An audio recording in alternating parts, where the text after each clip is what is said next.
So, welcome to the Profit by Design podcast. I am your host, Dr. Sabrina Starling. I'm the author of the How to Hire the Best series and my latest book, The 4-Week Vacation. I'm also the founder of Tap the Potential, where we believe work supports life, not the other way around. And we are on a mission to help entrepreneurs take your life back from your business. Today on the Profit by Design podcast, I am joined by a very special guest, Sir Stephen Wilkinson. Sir Stephen and I have had the opportunity to work together on multiple occasions, although we have not seen each other face to face in 2.5 years now, I think, or over 2 years because of the pandemic. You are based in Ireland, Sir Stephen, but I do understand you are out and about and traveling the world again. So hopefully we'll get to see each other. We're going to have a fabulous discussion today on the importance and the power of visioning for your life and for your business. And I wrote about visioning in the 4-Week Vacation book because in the years that I've been working with business owners, one of the biggest distinctions that I've noticed between business owners who really thrive and those who just continue to stay in the struggle is those who get to the point of thriving have a clear, compelling, vivid vision, not just for their business, but for their life. And they are able to describe in detail what they're wanting and what they're creating. Sir Stephen reached out to me as he saw this coming out in my book, and he said, I have been working on this intense way of taking business owners through developing a vision. And I think what really stood out to me, Sir Stephen, about what you shared with me is sometimes we come up with a vision and we don't really know, we have an idea of what we want in our business, but we don't really fully understand all the implications of that vision. And the way that you work with business owners around this process is you really help them look at all the implications to make sure, is this the vision that you really want? And if it's not, how to dig deep. And you are masterful at taking them through that process of digging deeper. So we're going to get into that today on the podcast and what that looks like. Some of the things that I want you to know about Sir Stephen, he has pivoted just like all of us through COVID. And this process for him, his pivot actually started pre-COVID, but the shifts that COVID brought about have really helped you to pivot full circle in a different direction, and you're getting a lot more clarity. You are doing a lot more writing and consulting these days. You're in the role of being a critical thinking partner with business owners.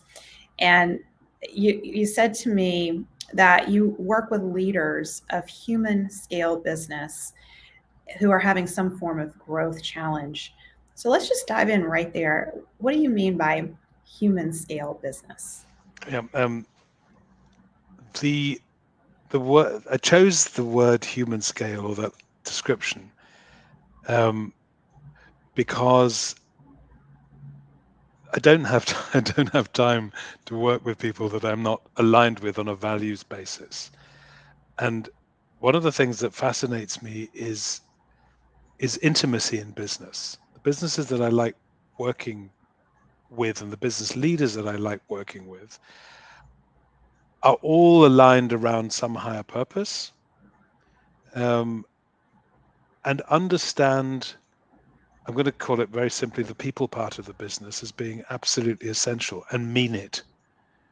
It's almost a truism or a cliche to say that our people are our most important assets, and I don't think you will find anybody who wouldn't say or agree with that. But the question is, have they designed their business to reflect that really? And when push comes to shove, is it the people that come first, or is it the profits that come first, or something, or growth that comes first, or whatever else it is? So I've chosen that word human scale very deliberately because it means that the organizations are thinking very deliberately about the impact of growth on their culture, on the relationships, and on their ability to maintain that intimacy in their business relationships with suppliers, with customers, with their team, that make for the sort of business that I want to be associated with. That's simple. Wow. Okay. So we have a Facebook user who just commented, I love this. And I do too, Sir Stephen, because what you're pointing out is that we really need to think through with the end in mind what we want and what are the impacts on if people are important to us and the relationships are important to us, what is the growth model that's going to support that? Or if it's profit and we're focused on that, there's a different way of growing the business. At Tap the Potential, one of the things that I have really focused on is how do you grow a business profitably that so that it's life-giving for all involved. And that's the Tap the Potential solution, is that model for that. Go ahead. There's a really interesting and simple heuristic that you can take to think about this. That the only variable in business that is infinitely scalable without any change in its quality is money. So whether I put a $1 bill in or a $100 bill in or $1,000 or $10,000 or a million or a billion or a gazillion, it doesn't matter. It doesn't change its property, and it's infinitely scalable. Nothing else is. Nothing else in business. Relationships aren't infinitely scalable. Quality isn't infinitely scalable. Production processes aren't infinitely scalable. Geography isn't infinitely scalable. Nothing else is. But if you put money in in the middle of your business model and make everything else subservient to it, then that urge for scale that money always brings with it will dictate the pace of everything else, and everything else will be subsumed underneath it. So if you don't make a deliberate decision to rein in that natural, expansive, endlessly scalable quality of money, you will end up destroying and breaking absolutely every other variable in the business. Well, If and you this, don't, yeah, so this is significant because our traditional way of thinking about entrepreneurship is grow, grow, grow. Like hustle culture is all about growth, grow the revenue. And when we focus in that direction, we lose the human side of the business, and the people in the business suffer. One of the diagrams that I brought that I want to share here is the survival trap image. And I think it really illustrates the point that you're making and why it's so important to think about what are we really after and what are we wanting to create with our businesses. So let me just pop this up here. we're going to look at a picture. Ooh, that's exciting. Yeah, we have a little image here. So the survival trap, on the right side is our vision that we have for the business and our lives. And in the circle over here on the left is the current moment in time. And I think most entrepreneurs can relate to the experience of every single day we are faced with thousands of decisions to be made. And every one of our decisions has implications for the business. And one of the best ways to grow a business and to grow a business that you love working in and your team loves working in is to make decisions that align with a vision for the business that supports the humans in the business. And so you want every decision to be aligned with that vision. So that's why you want to have that clear, compelling vision. The problem that we have is, number one, a lot of entrepreneurs don't have a clear, compelling vision. And the other problem is that a lot of the choices that we're faced with look like they're sort of aligned in the direction we want to go. If we follow the trajectory out of that choice or that decision over time, it looks like it starts out in alignment towards the vision, but it can quickly get very far off track over time. And that's what you're talking about with respect to scaling, how quickly things can get off track and we miss the mark. Well, there's the scaling issue. Now, admittedly, we both work in the SME or SMB space, and it's one that I'm very comfortable in, small business space or small and medium-sized business space. And we both know that not every business that we interact with has the problem of endless scalability of capital. That's not a problem that a lot of small businesses would recognize, and I can hear a lot of people saying, if only. Um, Right. so, but the other problem, the opposite of that problem, is what I call Groundhog Day. And Groundhog Day is when you're getting up every day, you're doing exactly the same thing. You're getting smacked in the face exactly the same way. You end up in this sort of manic hamster wheel of doing exactly the same thing. And the only way to break out of that, and it might be growing, the wheel might be getting a little bit bigger, and Groundhog Day might be extended by half an hour every year. So you're getting 25 days of 25 hours in a month, in a day, rather than 24 that you started with, but it looks exactly the same. And if you want that day to be different, if you want the series of days to be different, if you want to break out of the sort of the trap of Groundhog Day, then there's only one way to do it, and that's intentionally. And intention is thinking about how things ought to be different. And I'm not sure whether you are aware of one of the great economists um, of the last century, of the 20th century, an Austrian called Ludwig von Mises, who moved to New York in the 1940s and started writing and wrote probably the most brilliant treatise on economics called Human Action. And he laid down a very simple set of 3 conditions that needed to be fulfilled before people will take action. They had to be dissatisfied with the current state. They had to have a vision of what a different state might look like, and a better one. And they had to believe that they themselves could affect the change to get there. And if one of those 3 conditions was missing, they would not act. They would just stay where they were and do what they do. And visioning or thinking about the future is not something that we're taught to do. In fact, as children, we're told quite the opposite. We're told to concentrate on what you're doing, what's in front of you, stop daydreaming, don't be silly, keep your feet on the ground, don't be unrealistic. All the things that we tell children to stop them from using their fantasy to imagine a different world. Now, often children are sitting there daydreaming. I certainly know I did most of the time at school. I have a very vivid imagination, and it was actually quite fun being in it. I, and I was at an English boarding school, and life there was not always happy. So staring out of the window and into the sky and just being in my fantasy was a great place to be.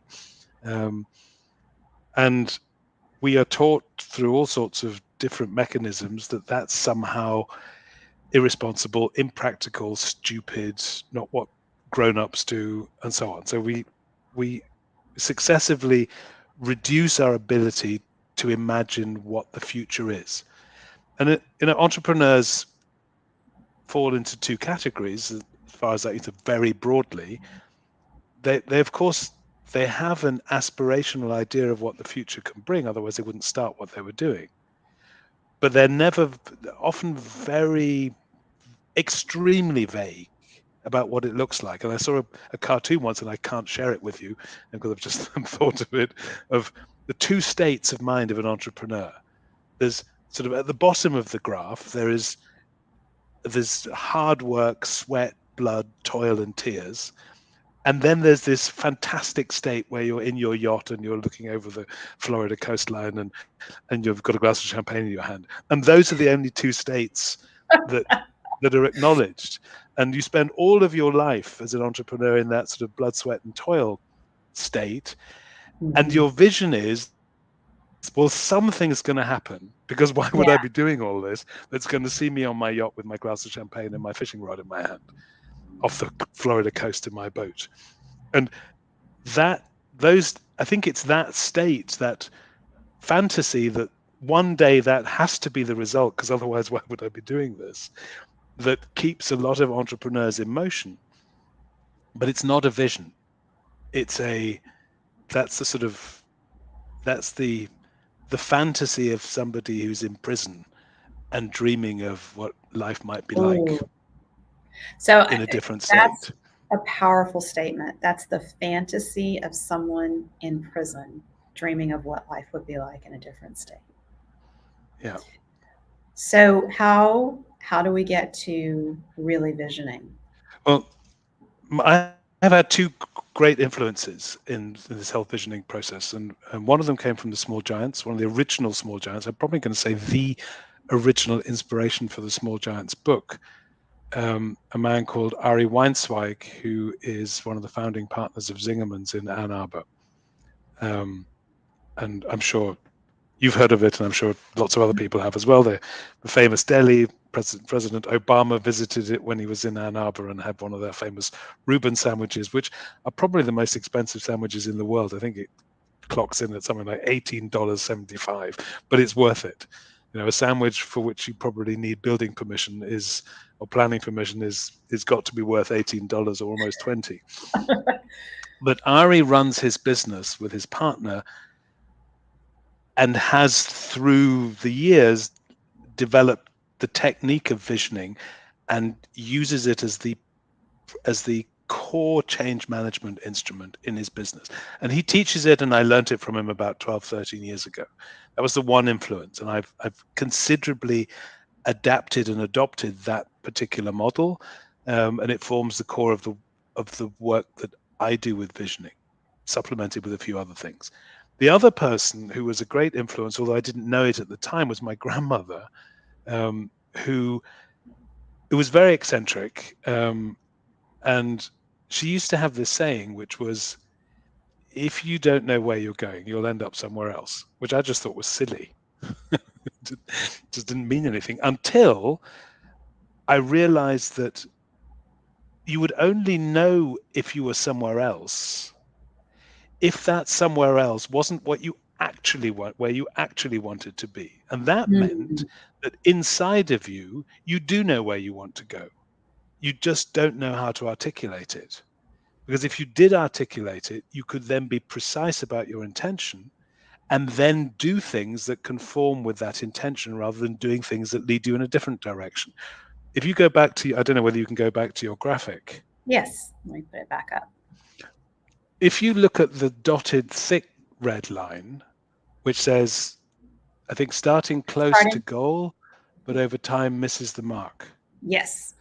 Well, I think that's the most important one, because most people tend not to be going in completely the wrong direction. They're sort of Mhm. going vaguely in the right direction. Yeah. I grew up in a sailing household, and one of the things my father told me very early on was when we were sort of, when I was given the tiller and was told to keep on a bearing of 275 degrees, he would say it's important to keep your eye on the compass and to follow the bearing, because over time and distance, 1 degree turns into hundreds of miles off course. That if you go Yes. 1 degree, start in England and want to sail to New York, and you're 1 degree off course, by the time you've crossed the Atlantic, you're in Brazil, which gives you an idea of how far over time you can drift off course. If you don't know where you're going, you just want to get to the American continent somehow, then Brazil is fine, even if you had a vague idea that you wanted to go to New York. But if you do want to go to New York and you need to be in New York, then you need to set the course and you need to keep your eye on it every single day, which of course you will do if you've already stated your intention. And I think that red dotted line is much closer to the real experience of entrepreneurs. Hmm. Maybe the dotted line should be below the full focus, because it's sort of a downward, it's Yep. never as good as it could be Right. if you're not intentional. And I think the most important word in the whole visioning is intention. It's what do I you actually want? absolutely. The power of intention and coming back to it every day. And it's, I have a saying, small steps forward taken in a consistent direction lead to big change in a relatively short period of time. And what's behind that, what fuels that change, is the power of intention. And intention comes through not just in our choices, but it comes through in our very, very being. And others around us respond to our intention. And so, even viscerally.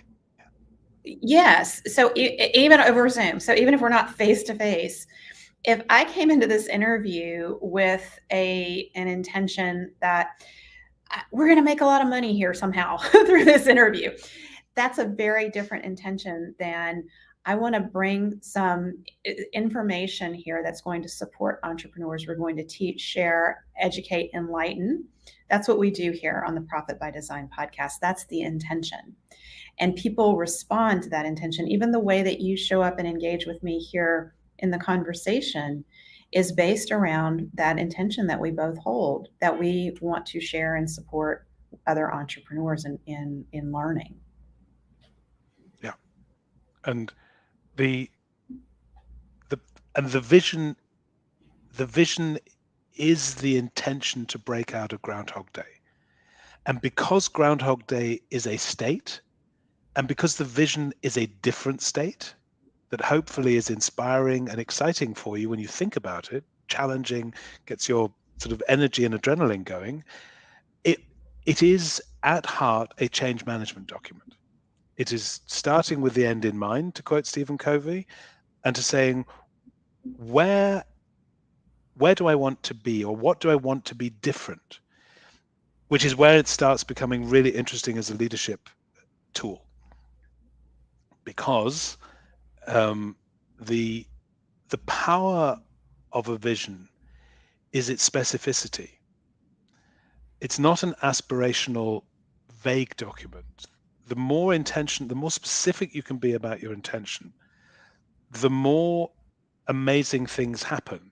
Because I'm teaching my grandmother to suck eggs because you've studied psychology, you're a doctor of psychology, you know this probably better than I do, but our consciousness is not able to distinguish between past, present, and future. It just is.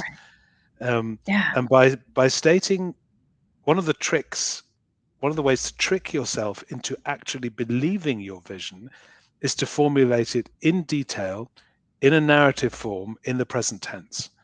So you're writing as if all these things have already happened. That means you have to be specific about the time in the future that you are writing. So the very, very first part of the visioning exercise is always to determine the point in time at which we are visioning. And I don't know whether we've got time to go into that, but there are certain things that determine how far out into the future you can go. If you imagine let's actually get into that, because that's one of the first questions that comes up for entrepreneurs is, how far out should I vision?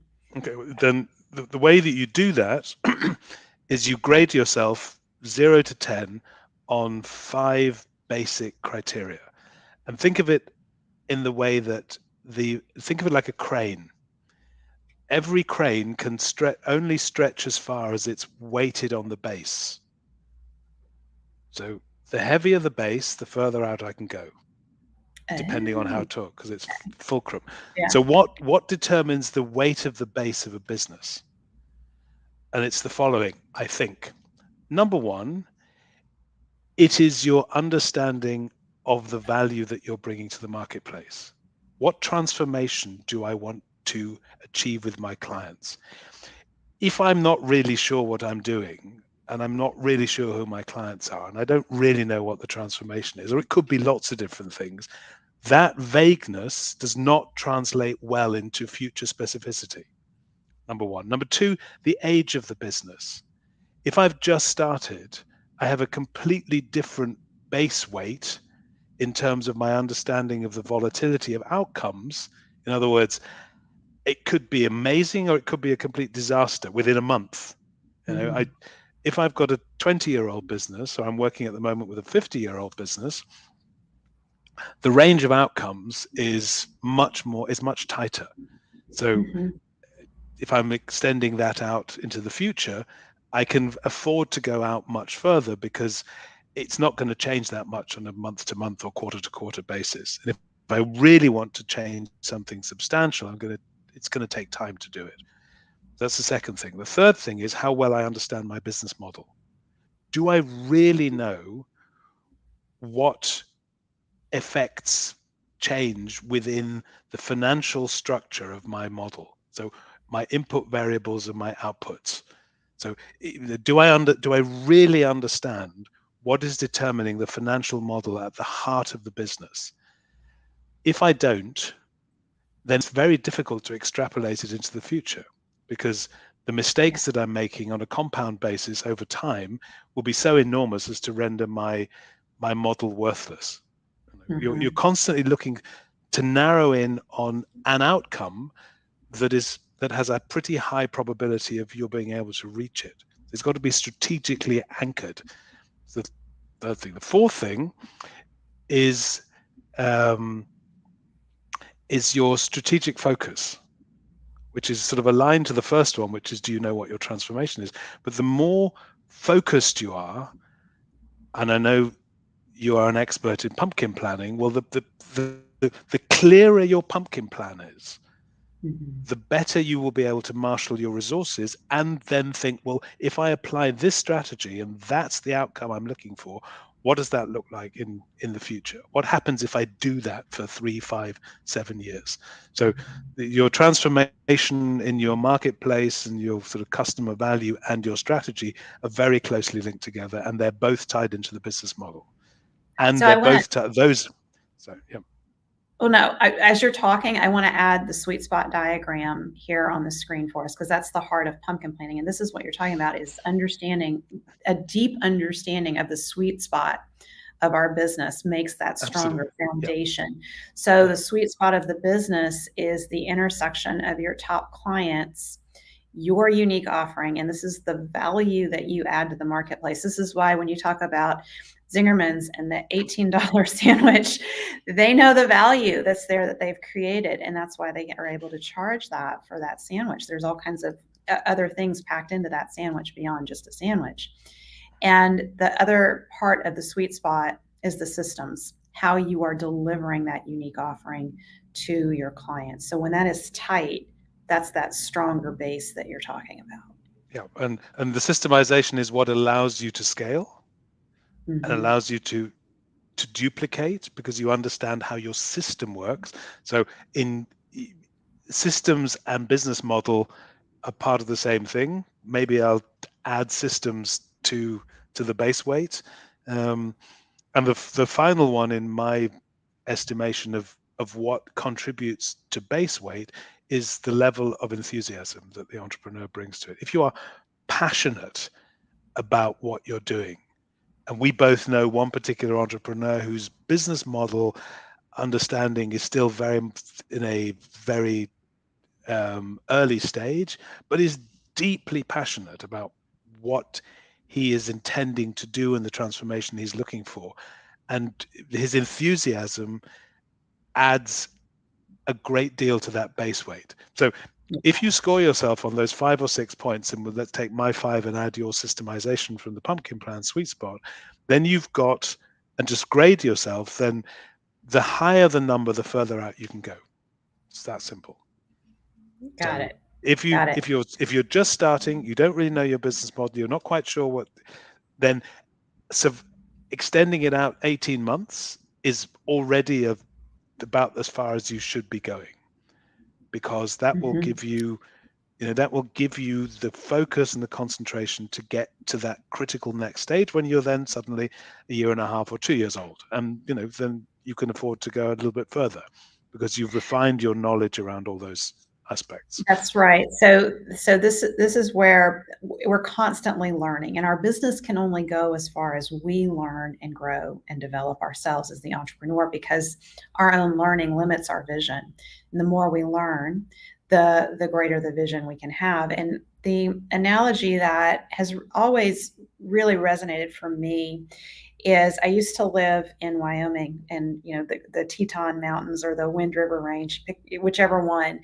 And I would start driving, and I would look at the mountain range, and I would say, okay, I think I'm going to head out this way.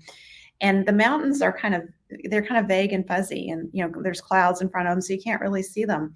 But the further you drive, the more clear they become and the more detail you can see. And I really equate this to our entrepreneurial journey. When we're just starting out, we have these vague ideas of what we want.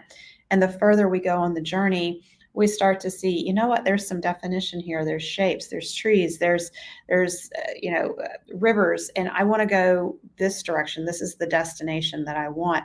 But we're not able to claim that destination until we are able to see with a little more clarity of what's really out there and what's possible.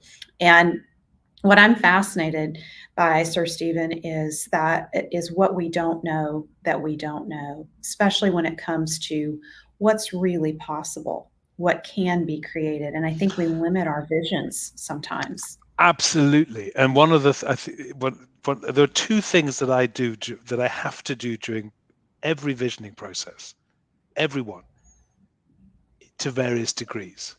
Number one is to smack people on the fingers when they start asking, how do I do that? How do we do that? I can't do Yeah. that. And because the answer, the operational questions around how to do something are the most limiting factors in designing a vision. Forget the Yes. how.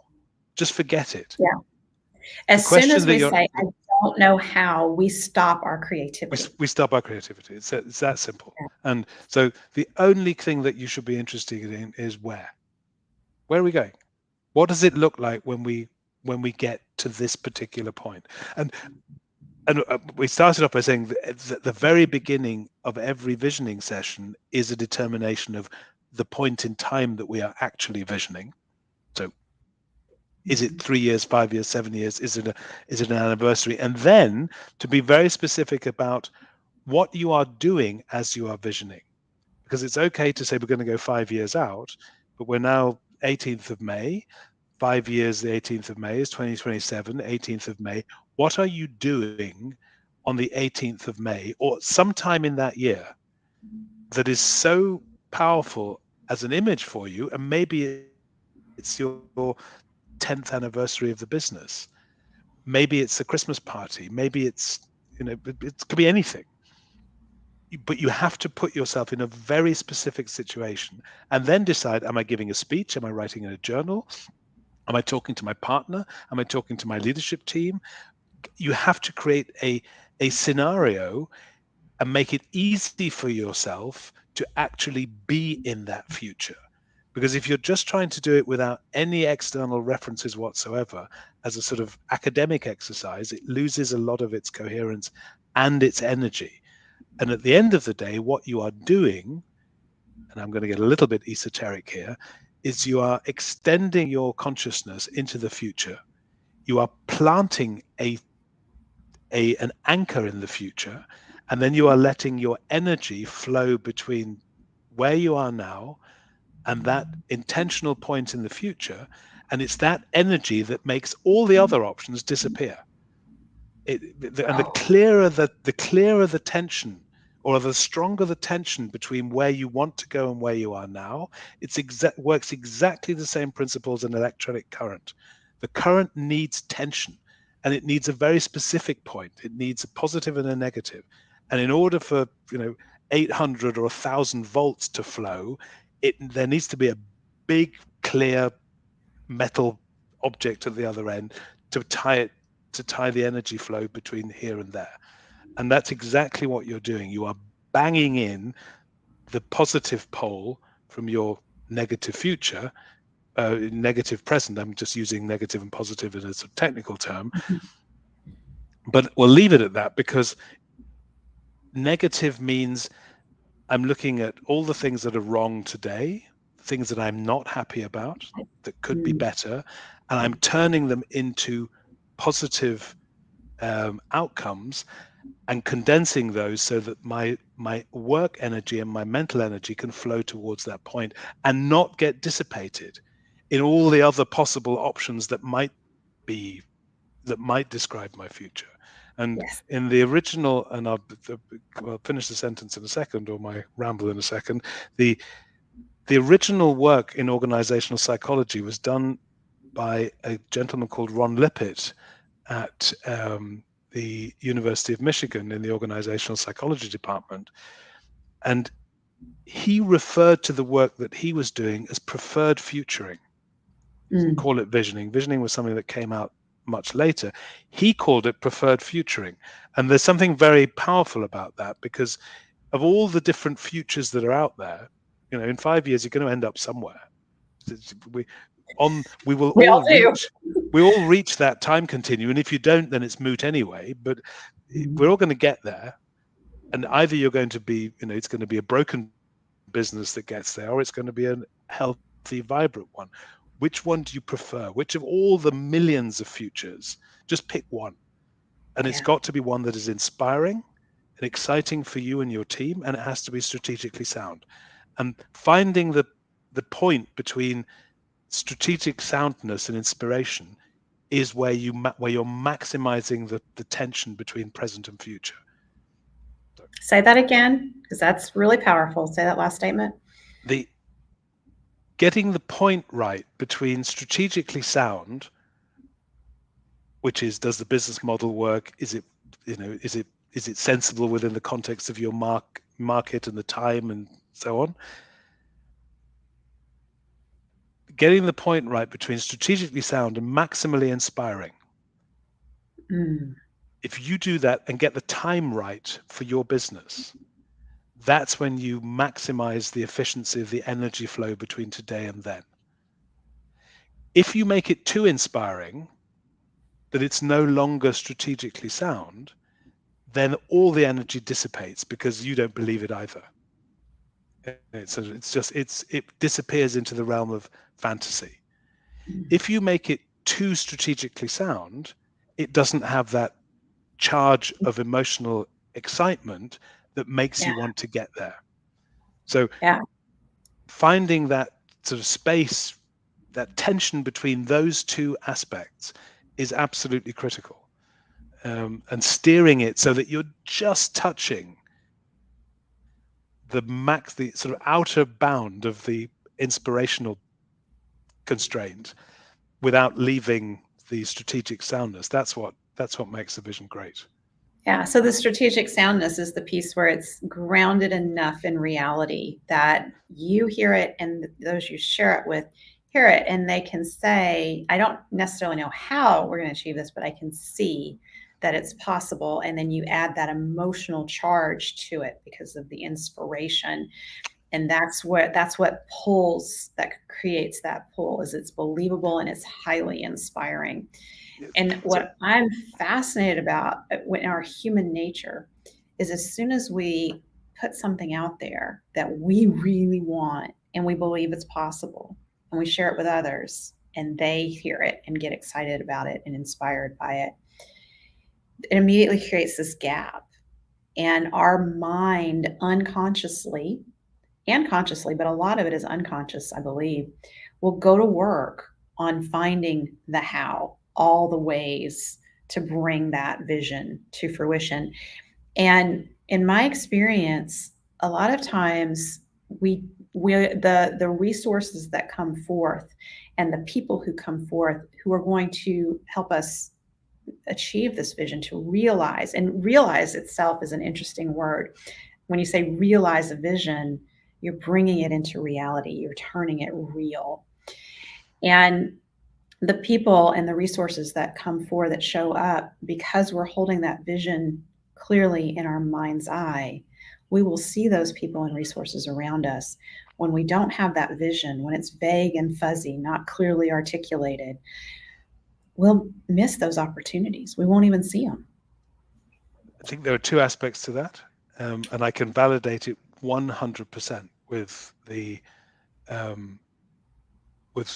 experience that I've had working with leaders who go on a visioning journey with me or with anybody else. If it's done properly and it has that charge, then what you are doing is you're sending out a frequency, and that frequency resonates and it will attract. anybody who's interested in the law of attraction can understand why that should be. Firstly. Secondly, the vision tells you what you are not going to do. And Oh, so much of so much of our energy is wasted trying to figure out whether something is worth pursuing or not. That takes our mind off where we want, or we say we want to go. And the vision, if it's done properly, is really simple, because if it's not in the vision, we don't do it. Move on.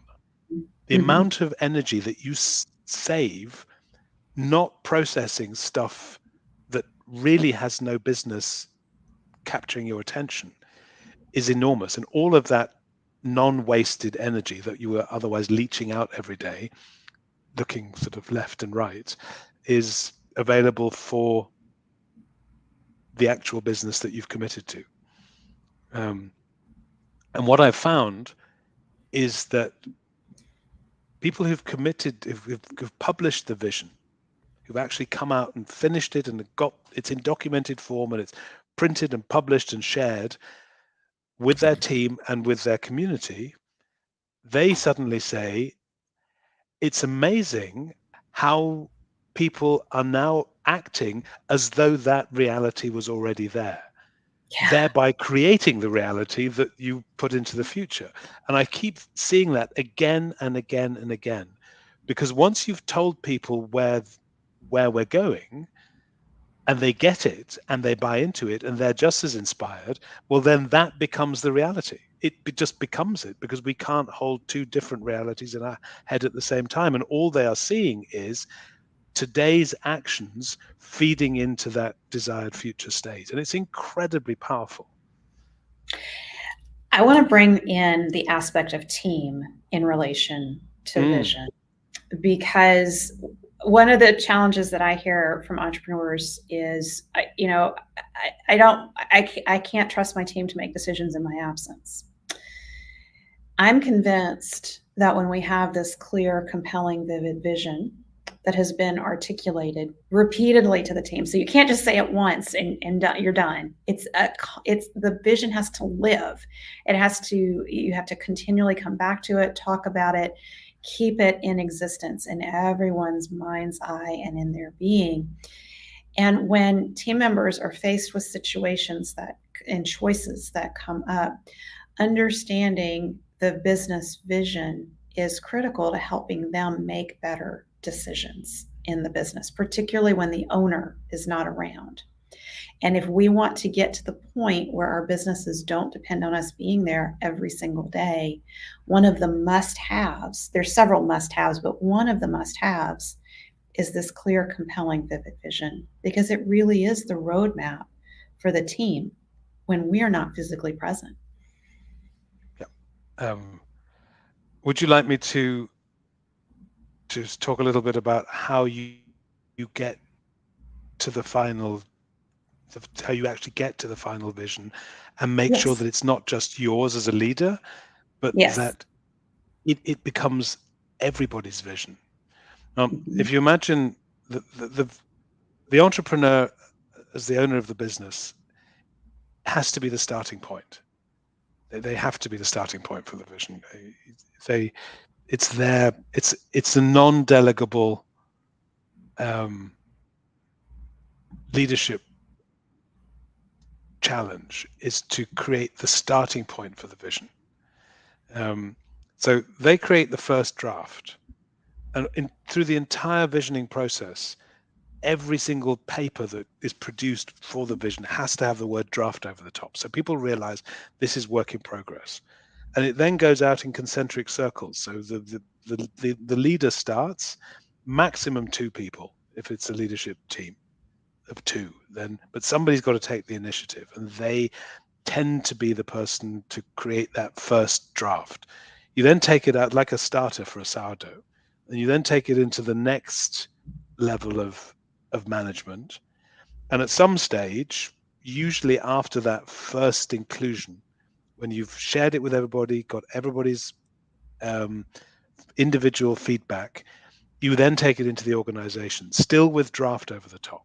But this time it's And by the time it gets into the organization, let's say you've got an organization with 100 people, and you have a leadership partnership of 2, and then you've got a leadership team of maybe 8, and then you've got a sort of next layer of either regional or divisional managers. Well, what you would do is you would start off with 1 or 2, create a draft document, could be anywhere from 8 to 20 pages of descriptive prose of what the business looks like in all the various aspects that the partners think are important. They will then take it to their leadership team, do exactly the same exercise with them individually and then as a group, discussing what that future looks like and saying, well, actually, that doesn't make much sense, because if we do that, then we have to give up that, or we have to have that as well. And people say, yeah, you're quite right, hadn't thought of that. And then other people will see that there are glaring gaps in the vision. We haven't even begun to talk about our charitable donations or how we're going to manage our mental health or whatever it is, mental health issues and wellness, and everybody has their own perspective. They then bring it in and discuss it, and then you get the sort of leadership draft. And then depending on how the business is organized, you take slice teams from the organization. So you're not just getting the manufacturing or the people in Denver or silos, you're getting cross sections, putting them in workshops, giving them the opportunity to read, discuss, and bring their own aspects in. So by the time you've finished, and you can sort of tell this is a 3 to 6 month process, depending on the size of the organization. By the time you've finished, everybody has had a chance to input into the vision. Wow. And it's really important at that stage, at that final stage, to capture the individual vocabulary and ideas of the people in the team so they can see themselves. It's like Yes. when we go through a yearbook, the first page we go to is the page that we're on. Oh, look, Of there's me. course. Yeah, of course. And so people need to see that the words that they've used and the ideas, the concepts that they've brought have been reflected. Not all of them, but you will usually find that after a very short amount of time, you've got a fairly good consensus. And then when you've got that document, you've finished it as a draft, you then take it to selected members of your community, maybe your banker, maybe one of your key clients, maybe a mentor, maybe somebody a supplier who's known you for a long time, people who have your very best interests at heart and whom you trust, not to rain on your parade, and who can take this very sensitive document for what it is, which is a gift to them. This is how we see the future. What do you think? Get that external validation, and then the document goes into its final production. So everybody's been sort of thinking about this for a few months. I have now come to the conclusion that printing it is a really good idea, and not just on a printer in the office, but actually having it designed and turned into a little book. And I'm working with a friend in New York who has a small publishing business, and she's done some amazing work around actually publishing a small batch run of hard copy versions, because then when you've done all that, you have to celebrate it. And the celebration is firstly marking the end of the project and the beginning of the visioning work. So this is the future starts now, firstly. Secondly, by having some merchandise around the vision, caps, t-shirts, posters, you are manifesting it in a way that is permanently visible. As you said at the beginning, you have to make sure it's always there. And if the book is well produced, people will want to share it. They will want to take it home to their parents or to their spouses and say, this is what I've been working on. Isn't this amazing? They will it's take the it look to here, it's me, kind of like the yearbook, but look here, it's me, and here's the vision that this is this amazing company I work for. Yeah, and I'm a part of this. And once that is done, you've got everybody's buy-in, you've externalized it, you've published it, you've celebrated it, and you've manifested it. Then you have all the ingredients for the change management program, because within that vision are chapters, and the chapters consist of projects, and the projects consist of timelines. So the whole thing becomes a program of change over the period that you've described in order to get to that final result. Now, there might be, the company may have this hideous word, a BHAG, a big, hairy, audacious goal, and that BHAG could be behind the visioning time. It doesn't have to be congruent with the visioning point. It can be behind it, but you're well on the way to achieving it, or you're some way to achieving it. And the next visioning after that can take you to the BHAG, or you can move your BHAG, whatever it is. So, but the most important thing is that the vision itself is a change management document.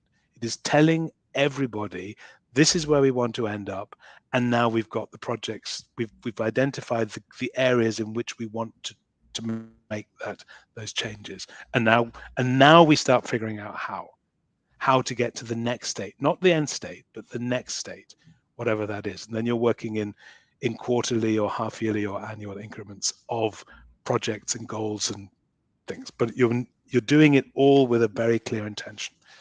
I love how you've brought this full circle with respect to the vision being, and you use the word document, a change management document. I actually hear it's a change management tool and strategy.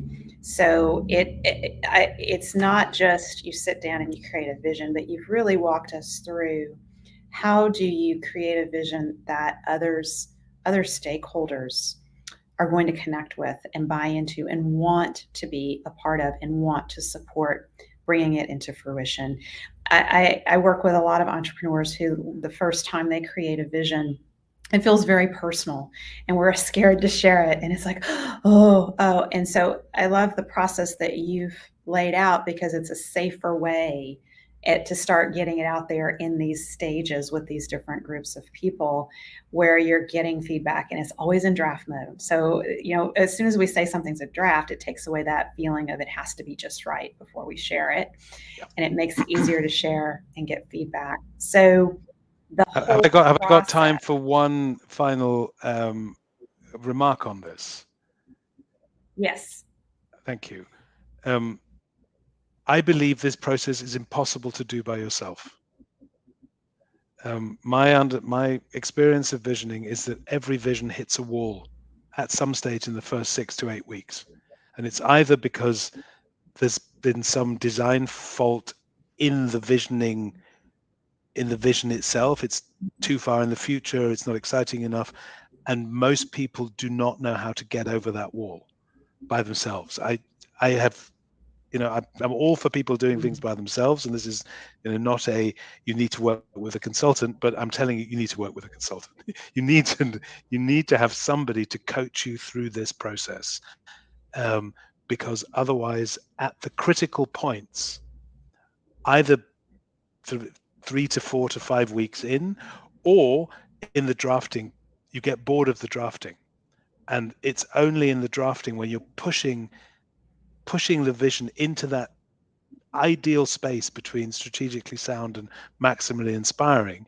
You can't do that by yourself. I've never seen anybody really do a project as complex as this all by themselves. It's just, you get bored and life happens, and unless you keep the momentum going, it just dies a horrible death, or you end up with a document that is neither inspiring or strategically sound. Mm-hmm. So, I totally agree. So this has been, I said at the beginning, this is going to be a fascinating discussion. It's illuminating. We've had a lot of viewers watching. We've had people, Don Zerby, Steve Bousquet are with us.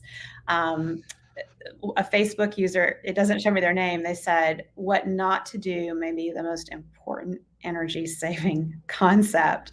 So, Sir Stephen, I greatly appreciate you joining me here today so we can have this discussion. Thank you. What is the best way for someone to get, what's the best way for someone to get in contact with you at your company, Good and Prosper? Stephen at goodandprosper.com is a good place. Always open for information.